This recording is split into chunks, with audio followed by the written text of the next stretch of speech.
Hey everyone, just want to do a short video here on some tips to help get your offer accepted in this market, which is, there's obviously a lot of limited inventory and a lot of buyers out there still. So if you're showing houses, it could be tough to get your offer accepted if you're competing against a bunch of other offers for agents and buyers. One thing is you have to be aware of as a realtor or real estate broker is that it's you're trying to present an offer to a seller, but through another party, through another agent a lot of times. And yeah, you just want to make sure that when you're doing that, you have everything in order and it looks good. I know as a listing agent on my side, there's certain things I like to see when I'm dealing with someone because it's important that that agent I'm working with, I think, is efficient and knowledgeable enough to help get this thing to the table on time smoothly. Because my seller, if that thing is there's problems in that transaction, my seller's gonna look at me as being the person that helped make that decision and steer it along. So if I'm going to present the offer to my seller in a way that I'm going to be happy with it close, there's certain things I want to see from the other agent, and there's certain things that I do on my end when I'm putting an offer in just to make sure, that I have the best chance of getting it done. One thing that drives me absolutely nuts, and is that when you spend the time, you go out, you get a buyer, you find a house. You waste your gas, your time. You leave your office in the middle. You could be doing something productive. You go out. They love the house. You put the offer together. You send it to the other agent, and there's multiple offers on it, and it just goes for an unreasonable price or whatever. You can't put it together, so you wasted all that time and got nothing done.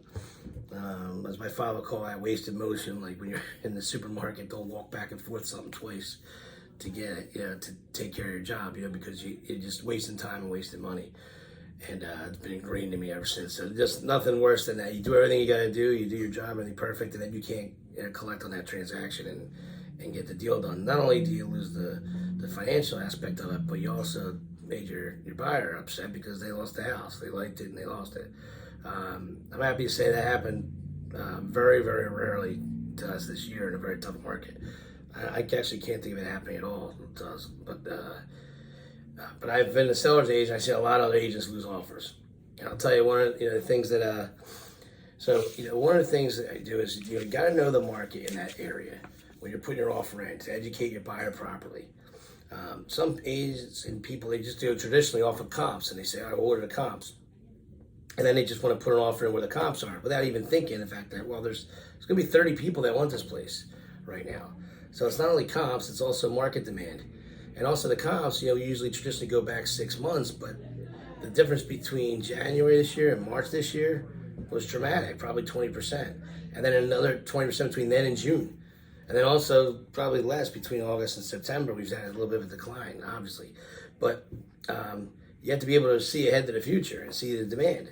And some people say, well, I got to represent my buyer. I can't have them overpay, so I go and buy the comps. Well, they're not overpaying if the market's increased, for one. And for two, that's not your decision as an agent to decide what your buyer wants.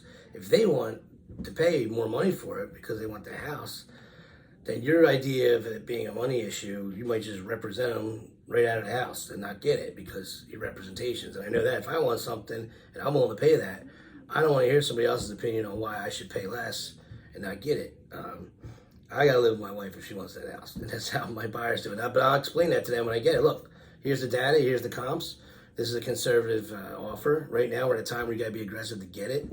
I think that if you want to get it, you're going to need to pay this. I'll put in whatever you want. But just understand, if you don't get it, then that was your decision to go in conservative when my advice was to go a little more aggressive. And now, on the second note, there's also a point I'm sure that's a ceiling for you as a buyer that you don't want to go over. So if you lost it for this much and you're fine with it, then that's somewhere you should put your offer at. Anyway, that said, the other thing is now I got it. I got my buyer in there. They looked at it. They love it. They're okay with the numbers. They have a price they want to pay. I got to put the offer together. Now, sometimes I get somebody's offers over. It looks like the agent spent 5 minutes on it, which means to me, they either don't have a lot of confidence in getting it, or they don't care, or it could be a bunch of different things. Who knows? Maybe they just didn't know how to put it together. But I'd look at it like you're applying for a job or a resume.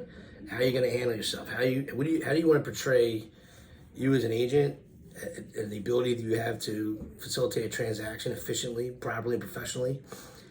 or and how you want your buyer to look to these people, to the other side.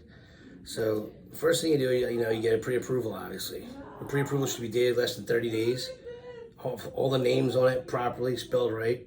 It should be somebody local, in my opinion, that the agents probably know and network in the area around here. Unless it's a big bank that's with a really good reputation, like Wells Fargo or something like that. But if it's like a bank from far out of the area, I tell you, it's a red flag to people that we have a lot of banks up in other parts of the state that they're kind of privately funded and they're brokers. Which there's nothing against them, but if I have a competing deal and I have two offers and they're both equal, and one is a local mortgage person that I've worked with a bunch of times and I know, and I can and their word is good, because you're gonna have to take their word on some things. A lot of the information that the buyer in a mortgage company is proprietary, and we don't have access to it, so we don't know. So if somebody that has a good reputation and word versus somebody I don't know, I would always kind of tell my seller that, and it would kind of, the seller would probably agree to take my, what I thought was better in that moment. I wouldn't push it, but I'd explain both options. Say, hey, look, I know this guy. I know that these are the risks. If you have a mortgage, you still got to go through. And even though we have a transaction, all these things are maybes until we get past appraisals, income verification, employment verification, all that stuff. So your pre-approval should be, again, remember, this is your sales as an agent. You didn't sell them the house or tell them the kitchen cabinets are beautiful and that's why they're buying it. This is your sales. Your sales is selling your offer to the other agent in a way that makes them want to sell it to their seller, which it's a tall order. If you don't know that that's what you're doing, you have to know that up front. So pre-approval, again, should be clean, enough money for the house, obviously. It shows what their terms are, down payment, all that kind of stuff. The correct names on it, dated within 30 days. Right? The other thing is you want to send a full contract offer. Everywhere in the world, a real offer is a state contract, a copy of earnest money deposit, consideration, and the terms, the settlement date, all that stuff laid out in the offer, full terms. Fill it out right. Make it look, again, like a job application. Put NAs in the blank spots, things like that.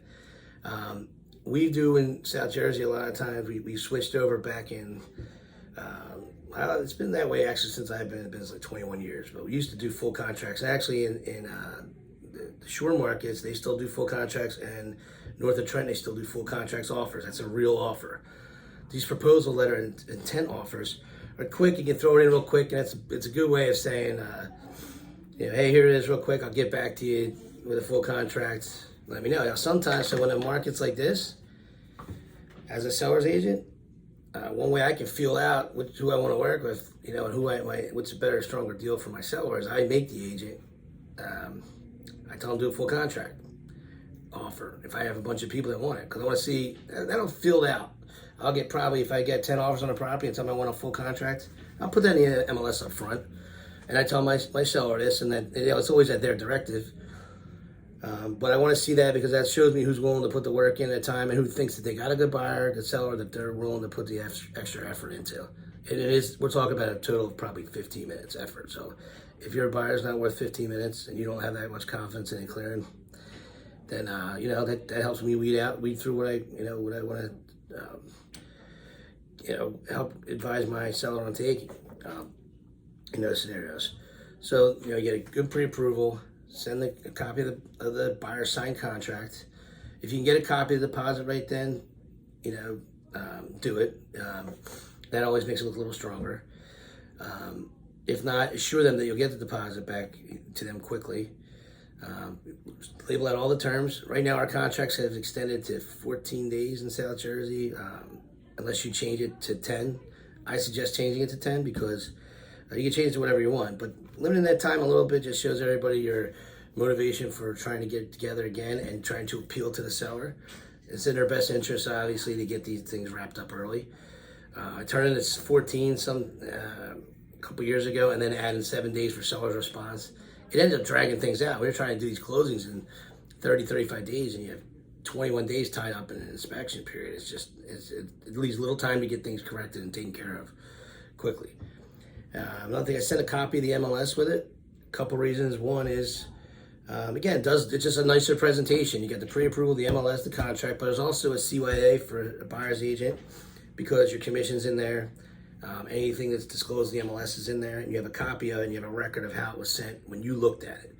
Because there's been times where you go in and let's say your commission is 3%, you get the contract back that says 2.5, and now the MLS says 2.5, and you knew it said 3 the day before. Not that any of that really matters, but you got to make sure that everything's there and you have a record of it. It's just, again, it's another 2-second thing you can do to add to it. Type out a nice letter. Please see my nice email. Please see my proposal, copy of the MLS, and the pre-approval. I've worked with this mortgage company a bunch of times, whatever. Please call me anytime at my number. Put your number down there, obviously, cell number. And then I send it through email. I call them, I text them. And when I call them, if I don't get them on the phone, I leave a message that, hey, I'm not going to bother you a ton. I know it's a really busy market.